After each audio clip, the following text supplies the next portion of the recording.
Kisa cha leo ni cha mshikaji wetu anaitwa Molito. Alikutana na Piskali kwenye treni akiwa anaenda Dodoma, wakachukua namba, wakabadilishana, wakapiga story kama unavyojua na mtoto wa kiume. Jamaa akajiongeza. Aliporudi nyumbani akatupa karata yake kwa mtoto, akaanza kumueleza anavyojisikia nini. Binti akaenda straight kwa Molito akamwambia, sikiliza, kama unataka starehe is okay, ila kama unataka maisha, mimi na wewe, mimi na mtoto mmoja, ni single mother, uko tayari? Akamuuliza babake, mtoto yuko wapi? Kama babake haeleweki. Kiufupi, mimi na mwanangu nimemwambia babake ameshafariki kwa sababu hajawahi kutoa huduma yoyote, alinikimbia na sijui alipo mpaka hivi sasa. Mchiza kaona is okay, kama hayupo mimi nitakuwepo. Akamwambia mimi nitakuwa baba yake mtoto na nitajitahidi kukupatia mahitaji yote ya msingi. Wakaanza maisha ya boyfriend na girlfriend. Baada ya miezi miwili taratibu za ndoa zikaanza. Jamaa akamoa mkewe halali kabisa wa ndoa. Wakaanza kuishi kwenye ndoa kwa furaha na amani.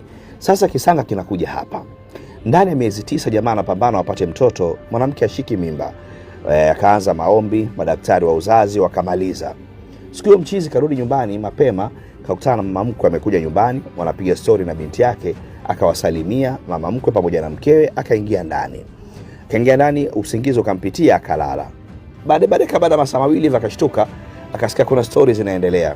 Mwisho wa siku anamsikia mama mkwe anamwambia binti yake, punguza sauti, mumeo yuko ndani anaweza akatusikia. Binti akasema huyo akilala kama pono, tuendelee na story zetu. Akaambia, kwa hiyo una mpango gani kuhusu huyu bwana? Akaambia, mama, kiukweli sina mpango wowote. Akaambia, vipi kuhusu mtoto? Kama mama, mimi sitaki kukuficha, moyo wangu bado upo kwa baba Kevi, akimaanisha yule ex wake ambaye alisema hayupo kwenye maisha yao. Kama mama, mimi moyo wangu bado upo kwa baba Kevi, bado nampenda sana, na ndio maana mpaka leo mimi nafanya uzazi wa mpango, siwezi kumzalia mwanaume kabisa. Sijui nitamwangaliaje baba Kevi.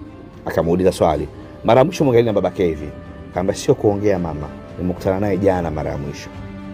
Wewe ndo mchizi Molito ambaye uko ndani, niambie maamuzi yako. Baada ya hapo mtoto anaongea na mama yake, mama mkwe na binti yake. Nijibu kwenye comment hapo.